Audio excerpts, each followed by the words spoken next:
It's been over a decade since Louisville has strung together back-to-back 10-plus win seasons.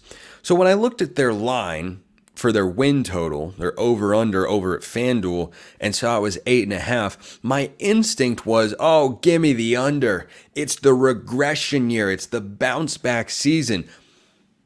People who don't know what Louisville's done this offseason might think that way. Those people would be incorrect. Because Louisville has done a couple of really, really good things this offseason. First of all, Jeff Brohm is still their head coach. He had a pretty good year. In fact, despite the Holiday Bowl loss to USC and the ACC Championship game loss to a third-string quarterback in Florida State, that's a great year. That's a great year one. 10-4, the final record for the Cardinals of Louisville, formerly of the Big East, of course, once upon a time. R.I.P., at least in the football sense. 8.5 is their win total on FanDuel. I like the over here. I don't necessarily like the over because I think Louisville is a team that I feel like has a great chance to get to the playoff. But if they kind of snuck and backdoored their way in, it wouldn't shock me. I don't know that they're getting there. I think they're getting over 8.5 wins, though, because Louisville has had, by all accounts, a fantastic offseason. So Brohm, of course, sticks around. Then you think about, well, they lost players from last year. Well, everybody loses players every season, of course. How do you replace those players? I know with the number 6 ranked transfer portal class in all of college football, that would be a pretty good way to do it. Can we agree? That's what Louisville has. Louisville. Okay, I'm done saying Louisville because it's going to sound weird in my head and, frankly, to my ears as well. But that's not something that you typically see. That's a fantastic 26. That's the number of transfers that Jeff Brohm and his staff have brought there to a school in the state of Kentucky. They've come from all over, by the way, to Louisville. Number 6 portal class in the country, 26 players total, 15 of them from Power 4 schools, including 3 guys from Tennessee. You've got former 4- and 5-star recruits that are mixed in there. And by the way, they've brought in a quarterback who at the very least can give them what they had last year. Jack Plummer's stats a season ago, he's fine. Kind of what he was at Cal and Purdue before that, he's fine. They bring in Tyler Shuck from Texas Tech. Did you know that before the Oregon game last year, in which Shuck struggled and had a couple of turnovers, Tyler Shuck was 8-0 as a starting quarterback in which he started and finished the game for the Red Raiders? This guy was a 4-star recruit coming out of high school, one-time Oregon commit, transferred to Texas Tech. He has struggled to stay healthy. This is going to be the challenging element for Louisville.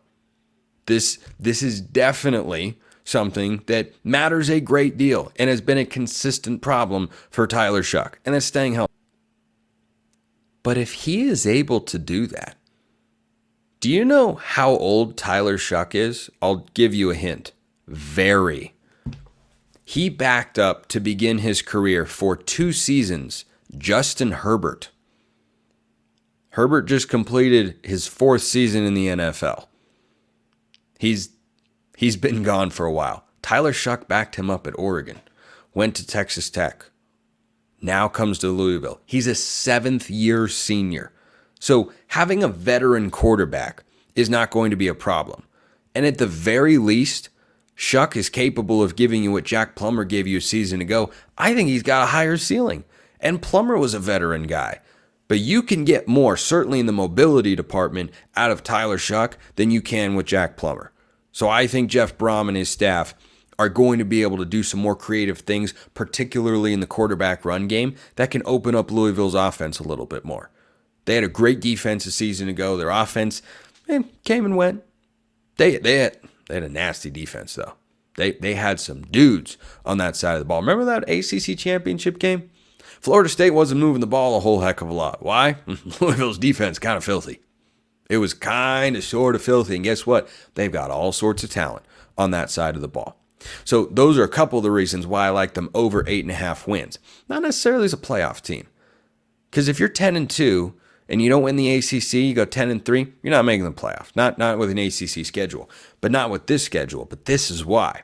The win total is as high as it is because even though on the surface they could be poised for a regression year, they've loaded up in the portal, they've got the quarterback, and the schedule, boy, do I love this schedule. Listen to this. This is a doozy. They open with Austin Peay.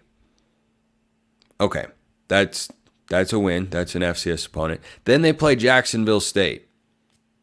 New to Conference USA. Rich Rodriguez, their head coach, but again, at home, should not be a problem. Then they have a bye before they host Georgia Tech. That Georgia Tech game could be sneaky tough. Georgia Tech, that's a bowl team. Those are the bowl eligible Georgia Tech Yellow Jackets to you, or at least they were a season ago. Then they have a tough game. They go at Notre Dame. But then listen to their next 3 games. They host SMU.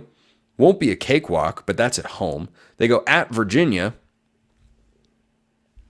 Who's got the more talented roster there? I'm going to go with Louisville.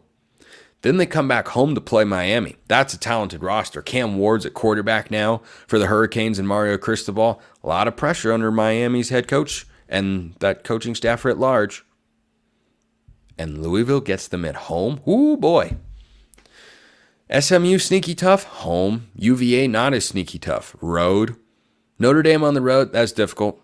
Not an unwinnable game, but it's hard to go into South Bend and come away a winner. I will grant you that. Then they have 2 consecutive road games. 3 of their final 4 are on the road. This is where it gets tricky. But if Louisville can manage their road schedule, they could have a 10-2 regular season once again. This is entirely in the cards for Jeff Brohm and company. Because after they host Miami, they go at Clemson. Tough game, but is this the Clemson of old? No, it certainly is not. They were 9-4 last year. It's the worst they've been under Dabo Swinney in a very long time. Then they go at Stanford. Not a trip they're familiar with. They're going to play in the West Coast. You're not going to play in a super hostile environment. You could be playing a respectable team, but there are tougher games you could play on the road.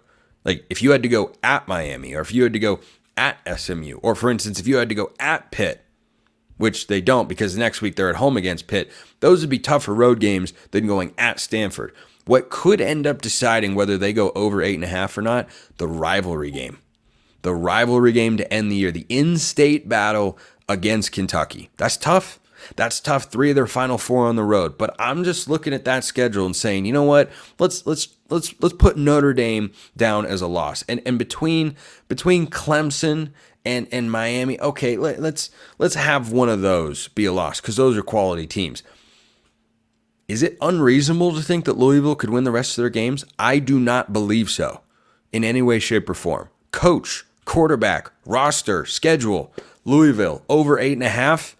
Yeah, give me that over every day of the week. Appreciate everyone listening. I will see you next time. And until then, hope you have a wonderful rest of your day.